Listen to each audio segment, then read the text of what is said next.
cidades ao longo do caminho, até chegar a Cesareia. Amém? Então, olha só, Filipe, ele apareceu em Azoto, aí depois desse episódio aí do capítulo 8, em Azoto, e o que ele foi fazer? Ele continuava fazendo o quê? Aquilo que era o propósito da vida dele. Qual era o propósito? Anunciar o Evangelho. E ele foi entrando pelo caminho aí, pelo norte, e foi ao longo do caminho, até Jope e Cesareia. Filipe foi anunciando o Evangelho. Em todo lugar, a Bíblia nos conta, onde as igrejas iam sendo formadas, os apóstolos se deslocavam para lá, para confirmar os irmãos e orar com a imposição de mãos, para que eles recebessem o Espírito Santo.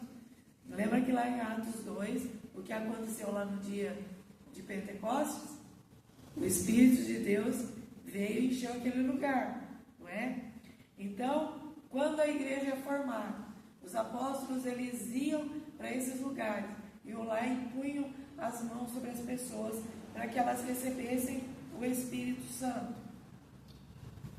Em Atos, no capítulo 10, né, do versículo 9 a 16, depois a gente vai ler, aí mostra uma visão muito interessante que Pedro teve, né? A gente vê aí que Pedro e Paulo, Pedro ele era bem do lado dos judeus ali, então ele tinha o judaísmo lá enraizado nele, né?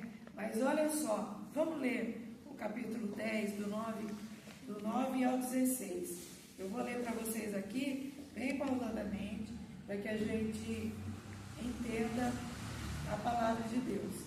Atos 10, do 9 ao 16. No dia seguinte, quando os mensageiros de Cornélio se aproximavam da cidade, Pedro subiu ao terraço para orar. Era cerca de meio-dia e ele estava com fome. Enquanto a refeição era preparada, entrou num êxtase, né? Ele teve uma visão. Ele viu o céu aberto e algo semelhante a um grande lençol ser baixado por 4 pontas. No lençol havia toda espécie de animais, répteis e aves. Então uma voz lhe dizia: levante-se, Pedro, mate e coma. De modo nenhum, Senhor, respondeu Pedro. Jamais comi alguma coisa que fosse considerada impura e imprópria. Mas a voz falou novamente: não chame de impuro o que Deus purificou. A mesma visão se repetiu 3 vezes. Então, subitamente, o lençol foi recolhido ao céu. E Pedro ficou pensando o que seria essa visão que ele teve, porque está certo que ele estava com fome e tinha alguém lá preparando a refeição. Talvez o cheiro lá tivesse aguçado, né? Mas foi uma visão que o Senhor deu para ele. E do que era essa visão? Era justamente para que Pedro entendesse, através de coisas que ele conhecia, que a igreja ela iria se expandir por todas as nações. Então, o que Pedro viu lá? Todos os tipos de animais, que estava escrito lá que eles não podiam comer. Era porco, era jacaré, era coelho, era rã, era tudo todos os animais. O Senhor mostrou para ele naquele lençol. E por 3 vezes a voz disse para ele: levanta, mata e come. Ele falou assim: eu nunca comi nada impuro e não é agora que eu vou comer. O Senhor disse: não torne impuro aquilo que eu purifiquei. O Senhor estava mostrando para ele que nessa visão, que a igreja seria expandida por todas as nações. E onde foi que ele teve a visão? Na casa de Cornélio. Quem era Cornélio? Um oficial romano, gentil. A mensagem foi pregada e o Espírito Santo foi derramado sobre os gentios que ouviam a mensagem e creram na pregação. Essa passagem ela é muito linda. Depois, para a gente não se alongar muito, Leia do versículo 17 ao 45 para vocês verem. O Espírito Santo de Deus foi derramado e os gentios receberam a palavra de Deus de bom grado. Não é? O coração deles se encheu com a mensagem do Evangelho. E assim começou a edificação desse empreendimento divino que é a igreja do Senhor.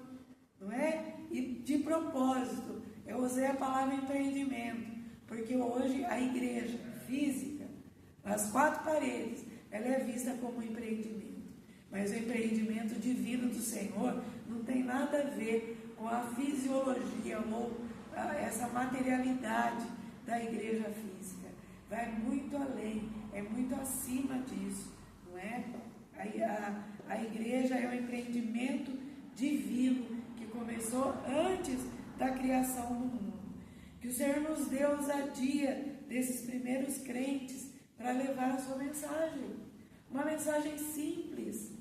Eles não tinham luz, eles não tinham holofotes, eles não tinham esses canhões de luz, não tinha teatro, não tinha dança, não tinha instrumentos eletrônicos. Qual era a mensagem que eles levaram? A mensagem simples e pura do Evangelho. O que Deus fazia? Essa mensagem se transformava quando eles aceitavam aquilo que eles receberam, se transformava em poder de Deus para a transformação daquelas pessoas. Amém?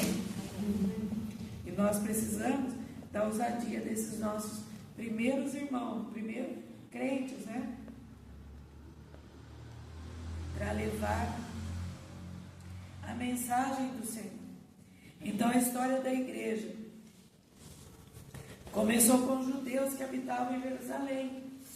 Um grupo de 120 seguidores de Jesus, que creram em Jesus, ouviram dele sobre a sua morte e a sua ressurreição e viram a ascensão de Jesus. Então eles foram bem orientados pelo próprio Jesus a ficar onde? Em Jerusalém. E nós vamos repetir sempre isso, até que do alto eles fossem revestidos de poder. O que é esse poder? O Espírito Santo que desceria sobre eles. Esse era o outro Consolador que Jesus já havia dito, o Espírito Santo de Deus. O que eles fizeram? Obedeceram. Diga para o irmão que está do seu lado: obedeceram. Obedeceram.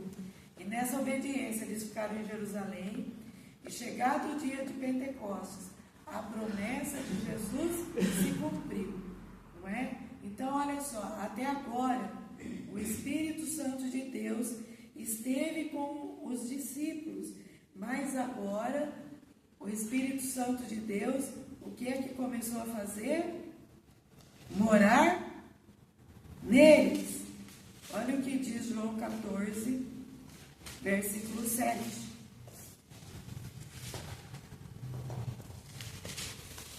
João 14, versículo 7. Diz assim a palavra de Deus: se vocês realmente me conhecessem, saberia quem é o meu Pai, mas de agora em diante vocês vão conhecer e ver o Pai. Amém? Então, olha só, 14 e 17, melhor dizendo, eu li o 7. 14 e 17. É o Espírito da verdade. O mundo não pode receber, pois não o vê e não o conhece. Mas vocês o conhecem, pois ele habita onde? Em nós. Habita em vocês. Agora e depois estará em vocês o Espírito Santo de Deus. Então até agora o Espírito de Deus esteve com os discípulos, mas agora ele passa a residir nos discípulos. E esse versículo de João marca um ponto de virada importante no trato do Espírito com os homens.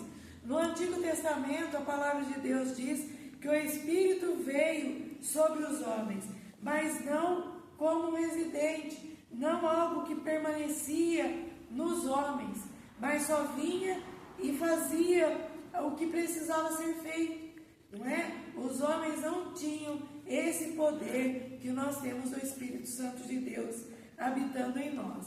E começando então o dia de Pentecostes, o Espírito de Deus habitou nas pessoas permanentemente. O que isso quer dizer? Que ele veio para ficar nas pessoas, para morar nas pessoas.